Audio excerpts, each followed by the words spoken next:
नमस्कार मित्रों, आपका मंगल हो। आज चर्चा करेंगे भाग्य के दूसरे भाग की।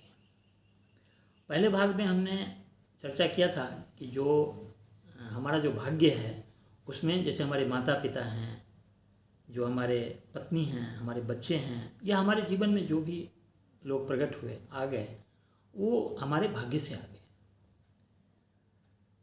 अभी इस भाग में हम ये चर्चा करेंगे कि हम अपने अब भाग्य को बदल तो सकते नहीं हैं, लेकिन उसका सामना कैसे करें, हम अपने भाग्य का सामना कैसे करेंगे।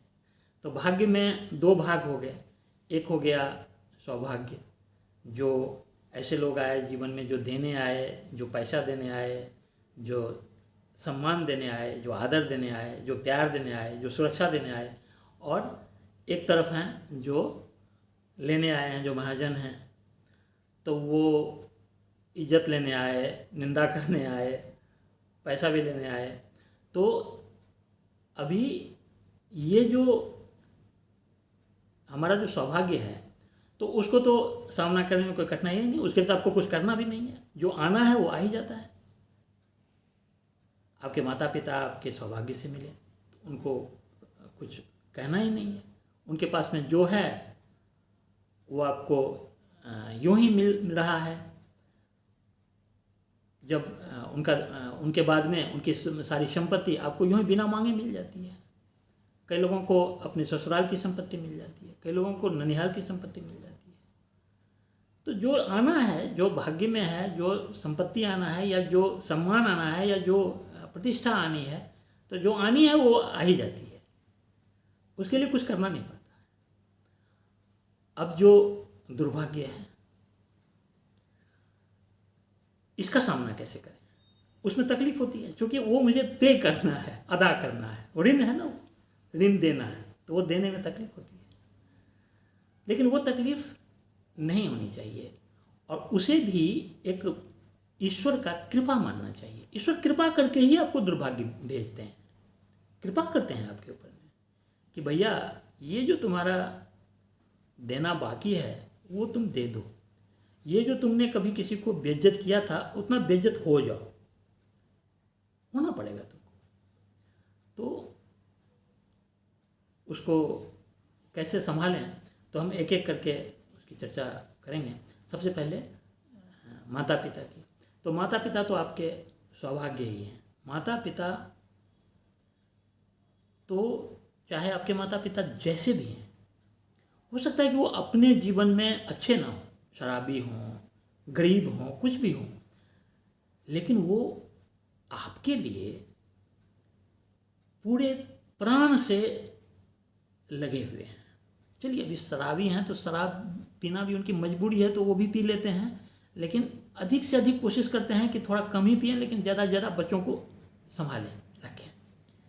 ये उनका पूरा अपने आत्मा से प्रयास होता है। जितना कर पाते हैं वो कर ही रहे हैं।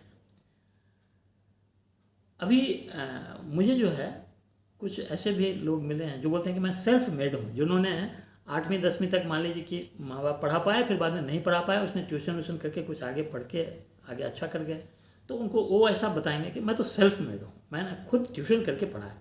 अरे भाई मेरे, तुमको ट्यूशन पढ़ाने लायक तक में किसने बनाया? जो तुम ट्यूशन पढ़ा पाया वहाँ तक कौन पहुँचाया? मनुष्य सेल्फ मेड नहीं हो सकता है, पशु हो सकता है। गाय बच्चा देती है और खड़ा हो जाता है बच्चा। आपको तो 2 साल तो आपको खड़ा होने में लगता है, फिर बोलने में लगता है। आपके हो सकता है आपके माता पिता ना हो, आपके संबंधी हों, आप वृद्धाश्रम में पले हों, किसी न किसी आपको 15 वर्ष तक संभाला, तब आप बने। तो सेल्फ मेड जैसी बात नहीं है। माता पिता जो हैं वो कृपालु हैं और आपके भाग्य हैं।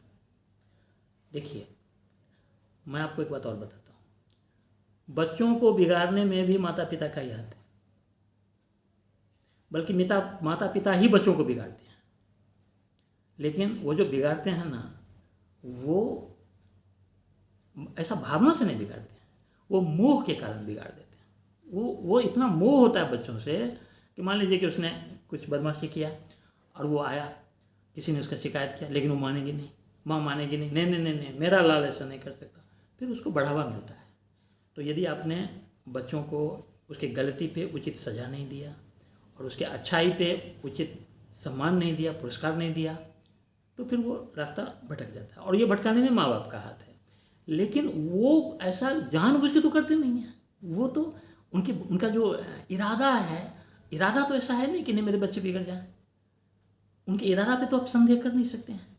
तो यदि हमारा इरादा ठीक है, यदि हम इरादा सही है हमारा, तो फिर हमें माफ़ कर देना चाहिए। अब जो दूसरे हैं वो पत्नी हैं जो भाग्य से आती है।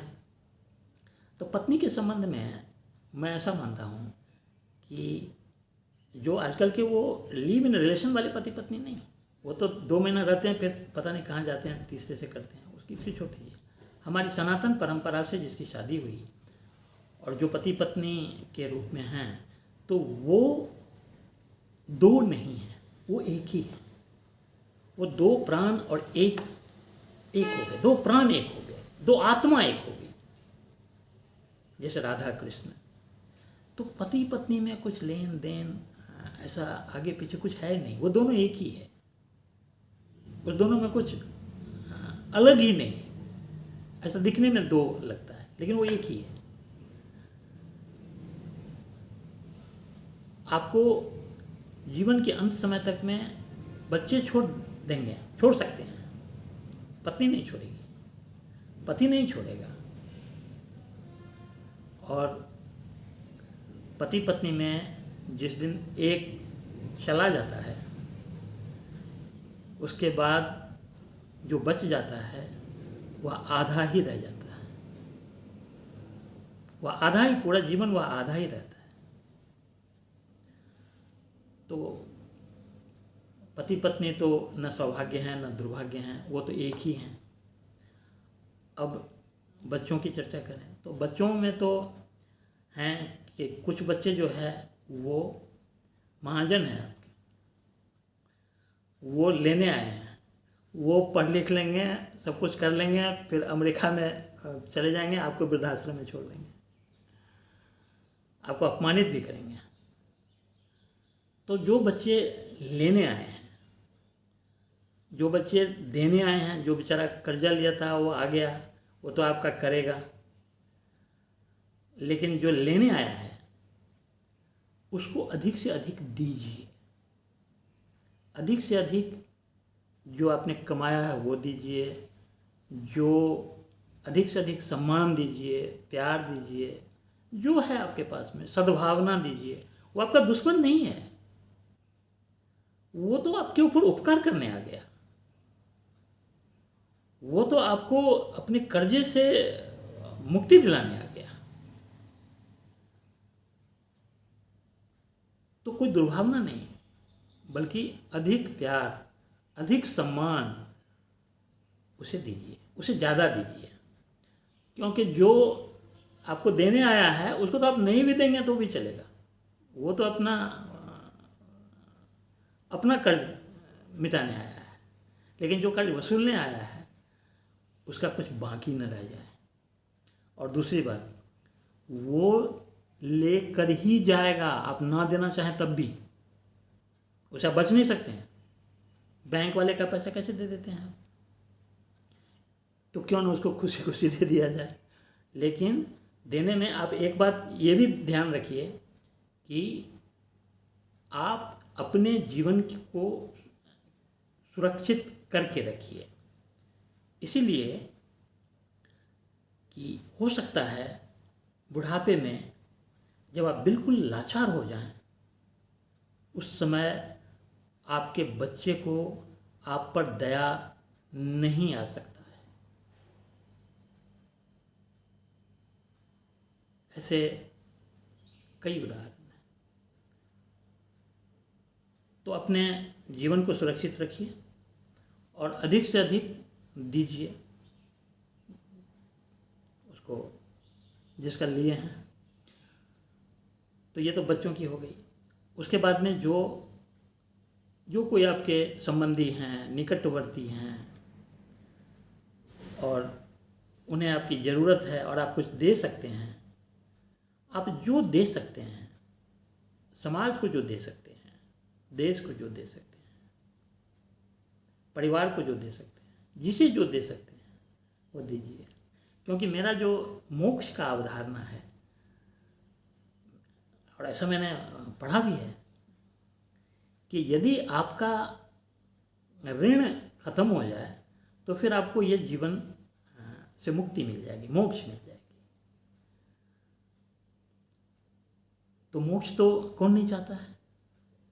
ये जीवन किसको प्रिय है? इस जीवन में जहाँ पे जन्म लेने में कठिनाई, फिर 15-20 वर्ष तक माँ बाप की कुटाई और मास्टर की कुटाई, फिर उसके बाद में बॉस लोगों का ये झमेला, फिर उसके बाद में बच्चों से परेशानी, और फिर बाद में मरने में तकलीफ। तो ये जीवन तो कोई नहीं दोबारा चाहेगा। लेकिन इसे मुक्ति भी तो आसान नहीं है। लेकिन ये एक आसान सा तरीका है कि यदि आप देने की प्रवृत्ति बनाएं, जो भी दे सकते हैं, धन दे सकते हैं तो धन दीजिए, विद्या दे सकते हैं तो विद्या दीजिए, जो है, जो आपकी सामर्थ्य है, जितनी भी क्षमता है, अधिक से अधिक लोगों को दें, बांटें, तो हो सकता है कि आपको मोक्ष मिल जाए। और आप ऐसा मत सोचिए कि मैं कोई एकदम संत महात्मा टाइप का आदमी, मैं भी आप ही की तरह कामी, क्रोधी, लोभी, सब एक जनमानस जैसा है, वही हूँ। लेकिन मैं चेष्टा करता हूँ, मैं कोशिश करता हूँ और आप लोगों को भी प्रेरित करता हूँ। मेरा वीडियो पसंद आया तो इसे लाइक कीजिए और सब्सक्राइब भी कर लीजिए।